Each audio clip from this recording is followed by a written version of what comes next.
আমাদের এই অনুষ্ঠান। সকলে একটু জোরে হাততালি দেবেন, একটু সবাই উঠে দাঁড়াবেন পারলে, সকলে একটু জোরে হাততালি যাতে আমরা। আজকে কবিগুরু রবীন্দ্রনাথ ঠাকুরের জন্মবার্ষিকী 164তম বছর আমরা আমাদের অনুষ্ঠান আমাদের নাটক পরিবেশন করেছি।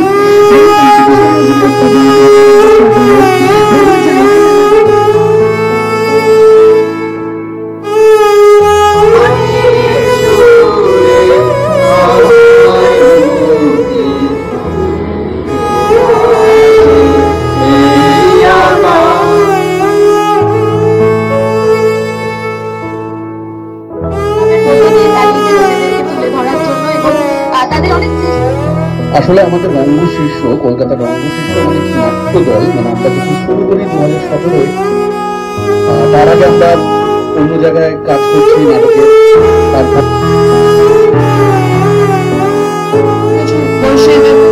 দ্বিতীয় মৃত্যু দেখা, তার আগের বছর তার বিবাহিত জীবন, মাঝে বঙ্গবন্ধু, সন্তান বলল, 1914 প্রথম বিশ্বযুদ্ধ, কি মর্মান্তিক অবস্থা, ব্যক্তিগত জীবন ক্ষতবিক্ষত।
আকাশে জলে আগুন, রোদের চাপা কলিতে লাগে রক্ত জবার রং।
খুলে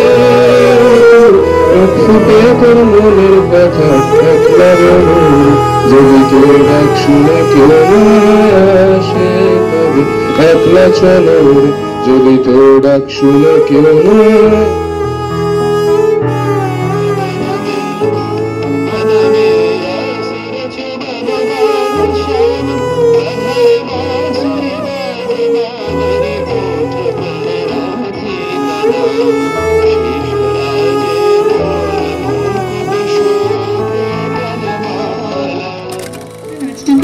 চালিয়ে নিয়ে যাওয়ার চেষ্টা করি। নৌকাবে আনলো ঘাটে চাষির মেয়ে অন্ধকানায় পথের পরে গান শুনিয়ে ফিকটে করে পাড়ার ছেলে স্নানের ঘাটে জল ছিটিয়ে সাঁতার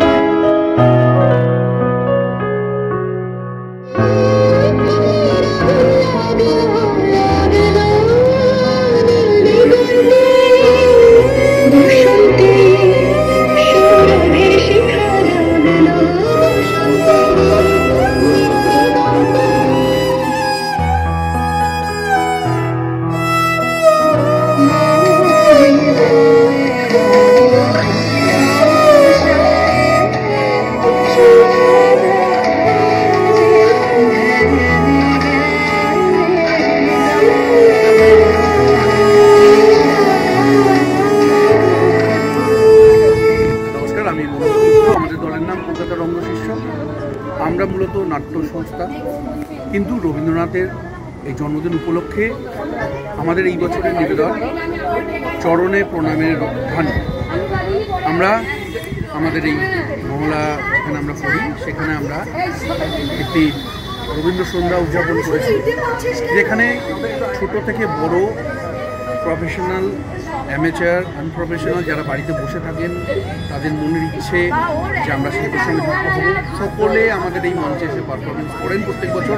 সেখানে আমরা কোনো কারোকে বাধা দিই না, কোনো হেজিটেশন নেই, যে যেমন পারে সেরকমভাবে এসে পারফর্ম করে। আমরা এইটাই চাই যে মানুষ টিভি থেকে, মোবাইল থেকে বেরিয়ে এসে আমাদের এই বাঙালি সভ্যতা, আমাদের এই সভ্যতার সঙ্গে, এই সংস্কৃতির সঙ্গে যেন তারা পরিচিত হয় এবং সেইটাকে চর্চার মধ্যে থাকে, সেটা আমরা চালিয়ে যাচ্ছি বিগত 9 বছর ধরে, 10 বছর ধরে। এই বছরে তার কোনো আমরা ত্রুটি রাখিনি। আমাদের সম্পূর্ণ আয়োজনের মধ্যে দিয়ে আমাদের রবীন্দ্রনাথ ঠাকুরের এই বছর 164তম জন্মবার্ষিকীতে আমাদের নিবেদন চরণে প্রণামে।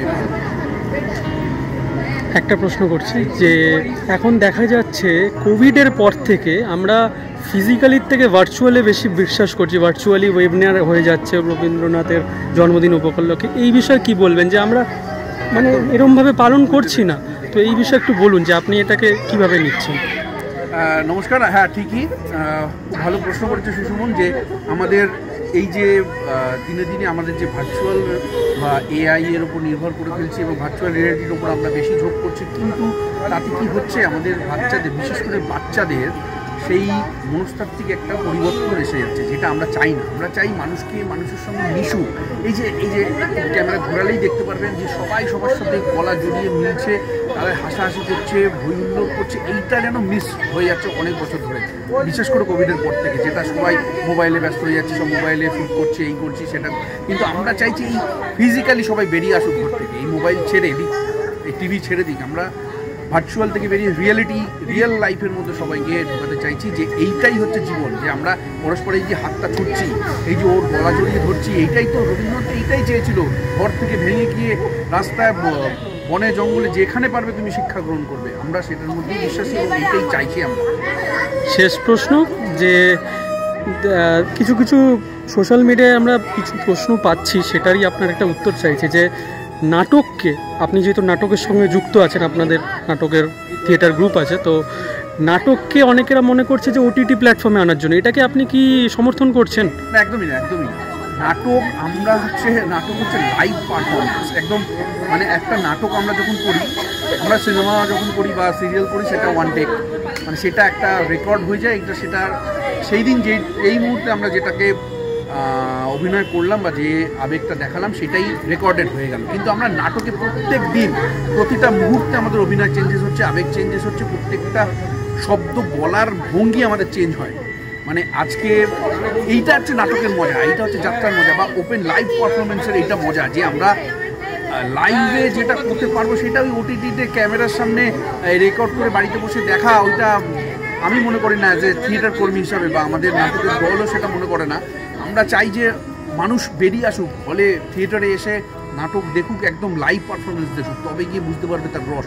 নাটকের প্রত্যেকটা দিন, একটা অভিনেতার প্রত্যেকটা দিন আবেগের সঙ্গে সঙ্গে তার রিয়াকশন, তার অ্যাকশন চেঞ্জেস হয়, সেটা আমরা চাই। এটা ওইভাবে হতে পারে না, কোনো দিনই পারে না। নাটক লাইভ, সামনে আসো, দেখো, ওপেন দেখো, সেই রিয়ালিটিটাকে দেখো, তবে বুঝতে পারবে। আপনাদের আগামী মানে আগামী নাটক কোথায় আপনারা করবেন সেটা একটু জানিয়ে দিন। আপাতত যে দুটো নাটক আমাদের চলতি প্রযোজনা, যেটাকে আমি বলি, একটা হচ্ছে কালিকা এবং ইত্রিমিনাল, যেটা রবীন্দ্রনাথেরই শ্রীপত্র থেকে নেওয়া, এবং কালিকা আমাদের গ্রিক মাইথোলজি ইলেকট্রা থেকে, এবং আমাদের দেবী কালিকার দুটোকে সংমিশ্রণ করেছি, সেইটাকে আমরা নিয়ে এই দুটো প্রোডাকশন এখন চলছে আমাদের।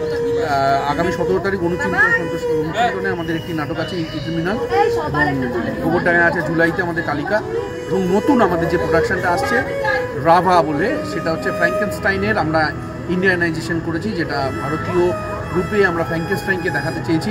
শেলির আমরা যে বিখ্যাত ফ্র্যাঙ্কেনস্টাইন গল্পটি আমরা পাই, সেটারই ভারতীয় রূপ আমরা নিয়ে আসার চেষ্টা করেছি। রাভা, আমরা এই নামটা দিয়েছি। রাভা অ্যাকচুয়ালি রাবণ, মানে আমরা মনে করছি রাবণও তো সেইভাবেই ফ্র্যাঙ্কেনস্টাইনের মতনই তাকে তৈরি করা হয়েছে, একটা এমনভাবে তৈরি করা হলো যে তারপরে সে যখন তৈরি হয়ে গেল এবং সে খারাপ হতো, সকল আমরা ওকে খারাপ বলছি, কিন্তু তার পেছনে, তার তৈরি হওয়ার পেছনে অনেক কারণ আছে, সেটা আমরা সেই নাটকের মাধ্যমে তুলে ধরবো। ফ্র্যাঙ্কেনস্টাইন এবং রাবণকে মিশিয়ে আমরা রাভা। এখনকার প্রজন্মের দর্শকদের কিরকম রেসপন্স পাচ্ছেন? এখনকার প্রজন্মকে নাটককে কিভাবে নিচ্ছে? এইটা খুব ভালো প্রশ্ন। এটা মিক্স রিয়াকশন। আসলে কি, কিছু অনেক ছেলে মেয়ে আসে যখন আমাদের নাটকের দলে, তারা প্রথমে এসে জিজ্ঞেস করে যে আমরা সিরিয়ালে চান্স পাবো কি সিনেমায় চান্স পাবো, সেই করতে আসে। নাটকের প্রতি তাদের ঝোঁকটা কম, কিছু কিছু, আমি বলবো না সব, কিছু কিছু তারা ওই জায়গাটা, কিছু কিছু মানুষ ওর মধ্যে ঝুঁকতে আসে। কিন্তু আবার নাটক প্রিয়, নাটকের জন্য জীবন দিয়ে দেওয়ার ছেলে মেয়েও আমরা প্রচুর পেয়েছি, যারা শুধু নাটককে ভালোবাসে। থিয়েটার তো শুধু এন্টারটেনমেন্ট নয়, থিয়েটার একটা রেভলিউশন। মানে আমরা মনে করি থিয়েটার শুধু এন্টারটেনমেন্ট তো অবশ্যই, মানে মানুষকে খুশি করার এন্টারটেনমেন্ট তো থিয়েটার অবশ্যই, কিন্তু তার সাথে সাথে আমাদের লোকশিক্ষা, যেটা আমাদের গুরু রামকৃষ্ণ দেব বলে গেছেন যে লোকশিক্ষা হয়, সেটা থিয়েটারের মাধ্যমে আমরা করার চেষ্টা করি। লোকশিক্ষা এবং এন্টারটেনমেন্ট দুটোকে বজায় রেখে, যার ফলে মিক্স রিয়াকশন। মানে এখনকার প্রজন্মে একটু গ্ল্যামারের দিকে নজর যাচ্ছে বেশি, কিন্তু অনেক পাচ্ছি যারা নাটকের সঙ্গে যুক্ত হতে আসছে।